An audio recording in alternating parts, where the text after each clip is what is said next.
বলি তোমারই ইচ্ছা ইচ্ছাময়ী তারা তুমি, তোমার কর্ম তুমি করো মা। তুমি আমি সব কর্ম করছি, আমার কাছে পুটুলি দিয়ে উনি আরামে হাঁটে হেঁটে যাচ্ছে। আরে এসো তো তাড়াতাড়ি, এসব বেলা গড়িয়ে গেল, তাড়াতাড়ি ঘরে ফিরতে হবে। ওহ ও বাপ রে বাপ, দ্বিতীয় দিনের রাজসভা ছুটি নিয়ে কোথায় তোমার মামা বাড়ি গেলাম, ভাবলাম একটু ভালো মন্দ খাবো, তা না, কি সব খাওয়ালো বলো তো? এইসব খাওয়া মানে? হ্যাঁ হ্যাঁ, কি? ওই অত কিছু রেঁধে বেড়ে খাওয়ালো, মাছ মাংস দই মিষ্টি, তারপরে আরো চাই তোমার। মাছ মাংস দই মিষ্টি আরো চাই তোমার? আরে জানো না আমি একটু খেতে ভালোবাসি। হ্যাঁ মরণ। মরণ। এই তাড়াতাড়ি চলো, তাড়াতাড়ি চলো, বেলা করি।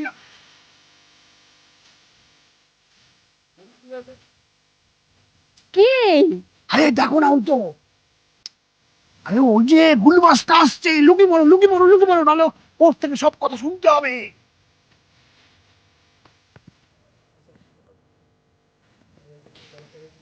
আরে ওই গুল মাছ চেনো না? আরে ওই বিটকেল মন্ত্রী আছে না, ওই মন্ত্রীর শালা রাজসভায় কাজ করে বলে খুব দেমাগ দেখায়। তুমি কি করো? তুমি ওকে জব্দ করতে পারছো না? জব্দ না করে এই কাপুরুষের মতো দাঁড়িয়ে দাঁড়িয়ে লুকোচ্ছ।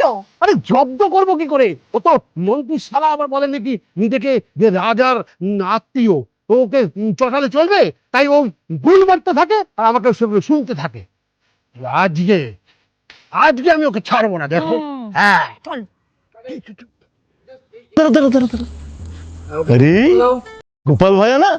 আরে ও গোপাল ভাইয়া, আরে আরে লুকোচ্ছ কেন ওদিকে? আরে আরে আরে এদিকে এসো, এদিকে এসো, শোনো শোনো শোনো শোনো, আরে এই তো খুঁজছি।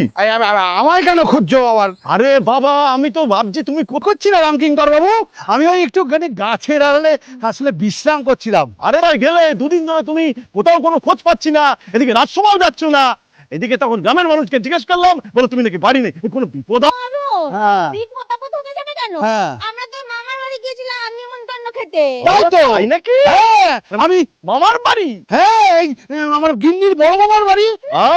এই মামা, বড় মামা? হ্যাঁ আচ্ছা, এই মামার কথা বলতে গিয়ে আমার কিন্তু মামার বাড়ির কথা মনে পড়ে। কিরকম? আরে বাবা, আমার মামার বাড়িতে একটা কড়া ছিল, বুঝলে কিনা? আচ্ছা সে বিশাল কড়া, হ্যাঁ, প্রায় একটা পুকুরের মতো সাইজ হবে। কড়া পুকুরের মতো সাইজ। বলছে বাবা, সেই কড়াতে তো তখন রান্না বান্না হতো। হ্যাঁ। তুমি মহাভারত মহাভারত জানো তো? হ্যাঁ। আরে যেখানে সেই ভীম পাচক ছিল, হ্যাঁ। রান্নাঘরে রান্না করতো, হ্যাঁ। সে কড়া কি দেখেছো? কি এ কড়া বিশাল কড়া, বিশাল কর। পুকুর কি দিঘির মতো হবে, ওই দিকে দিঘিটার মতো পুরো একটা কড়া পুরো দিঘির মতো? একদম দিঘি। ওরে এই বাবা, কড়া এ তো- আমার ঘরে রাখা যাবে না, হ্যাঁ। মাঠের মধ্যে রেখে দিতে হতো। ও সেখানে তখন ছেলেপুলেরা খেলে বেড়াতো। আবার বর্ষাকাল আসলে সব লোকজন একসাথে স্নান করতো, স্নান করতো, সাঁতার কাটতো। সাঁতার কাটতো। বিশাল কড়া। বাবা, একটা গুলবাজ। এই বলবে না? কোথায় রাখা হতো শুনি? না না না, তার আগে তো বলছি যে না, না, না, তুমি কি বললে জানো? আমি বললাম না, গুলবাজ। না গুলবাজ না, গুলবাজ না, বললাম সে কড়াইতে তাহলে যে ওই ইয়ে মানে কড়াইতে তো গোলা বারুদ থাকার কথা, সেটা বলছিলাম আর কি, তাই না? কোথায় ছিল তাই- সেটা? হ্যাঁ। ও, তো সে করার কত বড় কড়াই বলছেন, হ্যাঁ। ওটা কোথায় থাকতো মানে কোথায়? কোথায় ওটা- রাখতেন? রাখতেন সেটার মধ্যে। ও মাথায় এটা না, ঘরের ভিতর রাখা যাবে না, বিশাল মাঠের মধ্যে রেখে দেওয়া হবে। তাই? হ্যাঁ। বাবা, আমিও তো আমার গিন্নির মামা বাড়ি থেকে ঘুরে এলাম। হ্যাঁ, সে তো বুঝলাম। গিন্নির মামা, আচ্ছা। গিন্নির মামা বর্ষা দিয়ে হ্যাঁ। একটা বড় কাতলা মাছ মারলো। বড় কাতলা মাছ মানে এইরকম আর কি? এইরকম এইরকম নয়, সে কাতলা মাছের মাথাটাই হচ্ছে গিয়ে তোমার হাত মাপলে এই 50 হাত। এই ধুস, কি বলে? হ্যাঁ, আর ওই ইয়ে চওড়াটা হচ্ছে গিয়ে তোমার 100 হাতের কাছাকাছি। হ্যাঁ, আর ওই তোমার ধরো গিয়ে ওই লম্বাটা কোথায় হাত দিয়ে মাপা যায়নি। এত বড় কাতলা মাছ সে আবার রান্না করে যাবে না? কোথায় করবে? রান্না করে যাবে না? হ্যাঁ, তো রান্না করলো তো, রান্না করলো, গ্রামের লোকজন এলো, তারা সব খেলো কেটে পুটে, আর শুধু খেলোই না, তারা আবার পরের দিনের জন্য মাছ নিয়েও গেল। হ্যাঁ, আরে আরে, কি উল্টো পাল্টা মাস্টার, সত্যি তুমি না? কি আমি না? আরে এত রান্না করলো কোথায়?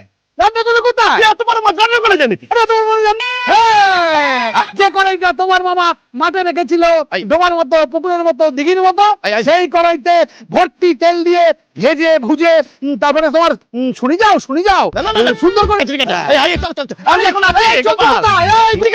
কোথায় যাচ্ছ? আরে দুটো মাছ, আরে স্বাদ নেওয়ার জন্য দু পিস মাছ নিয়ে যাও। এ পালিয়েছে, আরে পালালো গুলবাজ পালালো। এই না হলে পালালো গুলবাজ পালালো। আরে গুলবাজ, আরে দুটো মাছ নিয়ে যাও, স্বাদ নাও মাছের। এই না হলে আমার বর গোপাল ভাঁড়, ওই গুলবাজকে মোক্ষম জবাব দিয়েছো তুমি।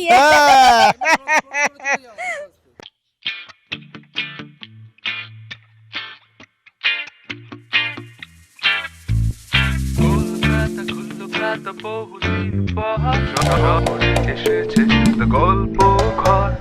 কলকাতা কলকাতা বহুদিন পর শহরে এসেছে The গল্প ঘর।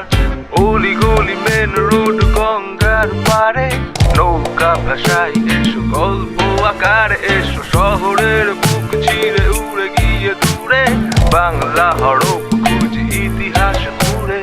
ঘোরার সুযোগ নেই, বসে আছো ঘরে, ঘরে বসে খুঁজে নাও গল্প, গল্প ঘরে।